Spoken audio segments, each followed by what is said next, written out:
Mon frère, ma sœur, actuellement ton cœur bat très fort. Tu es très amoureux, tu es très amoureuse. Tu t'es dit que tu as eu l'homme de ta vie, tu as eu la femme de ta vie. Mais laisse-moi te raconter une petite histoire qui va certainement t'aider à savoir si tu es vraiment avec la personne qu'il te faut.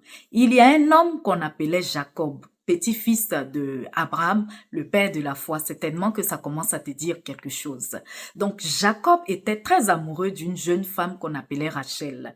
Et il a travaillé 7 années dans la maison du père de cette fille pour la voir en mariage. Le jour du mariage, Jacob avait oublié que le père de cette jeune fille, donc qui était aussi son oncle, était de la même nature que lui, donc un trompeur, un doubleur, comme on le dit chez nous. Et au lieu d'envoyer Rachel, il a plutôt envoyé sa fille Léa, disant que dans leur coutume, la cadette ne se marie pas avant l'aîné.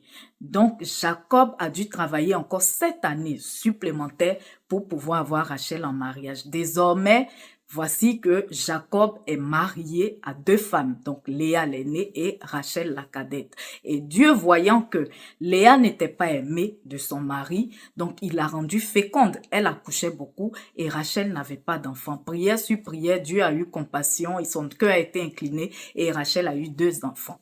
Donc, un jour, il se trouve que Jacob devait quitter la maison de son oncle parce que les choses ne se passaient pas bien. Je vais t'épargner les détails, tu peux lire le test.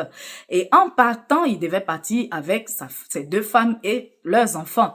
En partant, il se trouve que Rachel a volé la statuette qui représentait le Dieu de son père pour aller avec dans son foyer. Alors qu'elle sait très bien que son père et son mari n'adorent pas le même Dieu. Alors que Léa a tout simplement suivi son mari, disant que le Dieu de son mari devient son Dieu. Et en partant, il se trouve que Rachel, elle a quitté ce monde en route, en chemin. Donc, elle a été enterrée en chemin.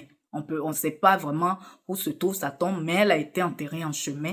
Et les autres ont continué, le reste de la famille a continué le chemin jusqu'à aller chez les parents, donc dans la famille de Jacob, qu'il avait fui pour une raison, voilà.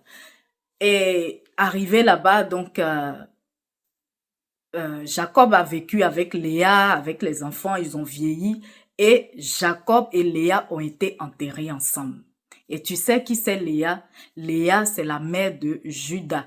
Certainement, quand je t'ai dit le lion de la tribu de Judas, ça te dit peut-être là quelque chose. Donc Judas, qui est le fils de Léa, est celui de qui descend Jésus-Christ, dont je te parle régulièrement. Quand on dit le lion de la tribu de Judas, c'est de ce Judas-là qu'il s'agit, qui est le fils de Léa avec Jacob. Donc, à ton avis, quelle était celle de Rachel à Léa que Dieu avait choisie pour Jacob?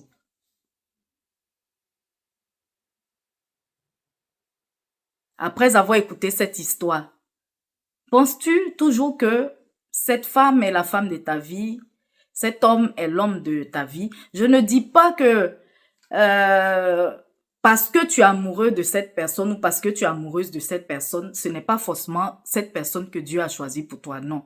Il peut se trouver que tu sois amoureux, amoureuse de la personne que Dieu a choisie pour toi, la personne avec qui Dieu veut que tu sois, comme il peut se trouver que ça peut ne pas être cette personne. Donc, fais une petite pause et va consulter Dieu pour voir si tu es réellement avec la personne qu'il te faut. Mon frère, ma sœur, Jésus t'aime.